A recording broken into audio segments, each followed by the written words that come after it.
ನಮಸ್ತೆ ಎಜಿ ನ್ಯೂಸ್ಗೆ ಸ್ವಾಗತ. ಬಸವನಾಳ ಕಾರ್ಯಕ್ಷೇತ್ರದ ಆಂಜನೇಯ ದೇವಸ್ಥಾನದಲ್ಲಿ ಶ್ರೀ ಕ್ಷೇತ್ರ ಧರ್ಮಸ್ಥಳ ಗ್ರಾಮಾಭಿವೃದ್ಧಿ ಯೋಜನೆಯ ಮಹಿಳಾ ಜ್ಞಾನ ವಿಕಾಸ ಕಾರ್ಯಕ್ರಮದ ಅಡಿ ಸ್ವಉದ್ಯೋಗ ಪ್ರೇರಣಾ ಶಿಬಿರ ಹಾಗೂ ಕಾರ್ಯಾಗಾರ ಯಶಸ್ವಿಯಾಗಿ ಜರುಗಿದೆ. ಗ್ರಾಮದ ಮುಖಂಡ ಉಮೇಶ್ ವಿಜಾಪುರ್ ಕಾರ್ಯಕ್ರಮವನ್ನು ಉದ್ಘಾಟಿಸಿ ಮಾತನಾಡಿ, ಮಹಿಳೆಯರು ಸ್ವಾವಲಂಬಿ ಬದುಕು ಕಟ್ಟಿಕೊಳ್ಳಲು ಇಂತಹ ಕೌಶಲ್ಯಾಧಾರಿತ ತರಬೇತಿಗಳು ಅತ್ಯಂತ ಉಪಯುಕ್ತವಾಗಿದೆ ಎಂದಿದ್ದಾರೆ. ಕಾರ್ಯಕ್ರಮದ ಸಂಪನ್ಮೂಲ ವ್ಯಕ್ತಿಯಾಗಿ ಭಾಗವಹಿಸಿದ ಪ್ರಿಯಾ ಕೋದನಾಪುರ ಅವರು ಮನೆಯಲ್ಲಿ ಕೈಗೊಳ್ಳಬಹುದಾದ ವಿವಿಧ ರೀತಿಯ ಬ್ಯಾಗ್ಗಳ ತಯಾರಿಕೆ ಕುರಿತು ಪ್ರಾಯೋಗಿಕ ಪ್ರದರ್ಶನ ನೀಡಿದ್ದಾರೆ.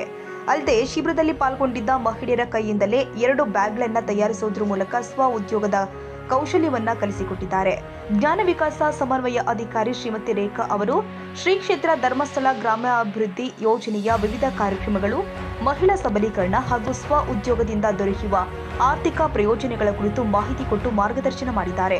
ಇನ್ನು ಕಾರ್ಯಕ್ರಮದಲ್ಲಿ ಒಕ್ಕೂಟದ ಅಧ್ಯಕ್ಷೆ ಕಲಾವತಿ, ಸೇವಾ ಪ್ರತಿನಿಧಿ ಜ್ಯೋತಿ, ಜ್ಞಾನ ವಿಕಾಸ ಕೇಂದ್ರದ ಸದಸ್ಯರು ಹಾಗೂ ಗ್ರಾಮಸ್ಥರು ಉಪಸ್ಥಿತರಿದ್ದರು.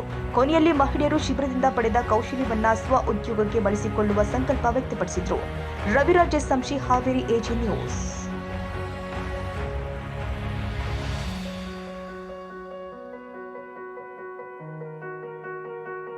ಕನ್ನಡಿಗರ ಮೆಚ್ಚಿನ ನಿಮ್ಮ ಎಜೆ 24/7 ನ್ಯೂಸ್ ಕನ್ನಡ ವಾಹಿನಿ ಇದೀಗ ಟಿವಿಯಲ್ಲಿ ಲಭ್ಯ. ವೇಳೆ ನೋಟಿಸ್ ಕೊಟ್ಟಿದ್ರೆ ವಾಪಸ್ ತಗೋತೀವಿ.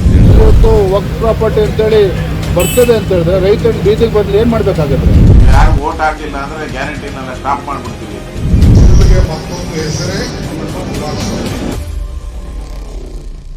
ಕರ್ನಾಟಕ ಮತ್ತು ದೇಶ ವಿದೇಶ 360 ಡಿಗ್ರಿ ಸುದ್ದಿ ಹಾಗೂ ಉತ್ತರ ಕರ್ನಾಟಕ, ಬೆಳಗಾವಿ, ಬಾಗಲಕೋಟೆ, ಧಾರವಾಡ, ಹಾವೇರಿ, ಗದಗ, ಬಿಜಾಪುರ ಜಿಲ್ಲೆಯ ಕ್ಷಣ ಕ್ಷಣದ ವಿವರವನ್ನ ಪಡೆಯುವುದಕ್ಕೆ ಎಜೆ 24/7 ನ್ಯೂಸ್ ಕನ್ನಡ ವಾಹಿನಿಯನ್ನ ಲೈಕ್ ಮಾಡಿ, ವಿಡಿಯೋಗಳನ್ನ ಶೇರ್ ಮಾಡಿ, ಕಮೆಂಟ್ ಮಾಡುವ ಮೂಲಕ ನಮ್ಮ ವಾಹಿನಿಗೆ ಸಹಕಾರ ನೀಡಿ ಮತ್ತು ಚಾನೆಲ್ ಅನ್ನ ಸಬ್ಸ್ಕ್ರೈಬ್ ಮಾಡಿ. ಧನ್ಯವಾದಗಳು.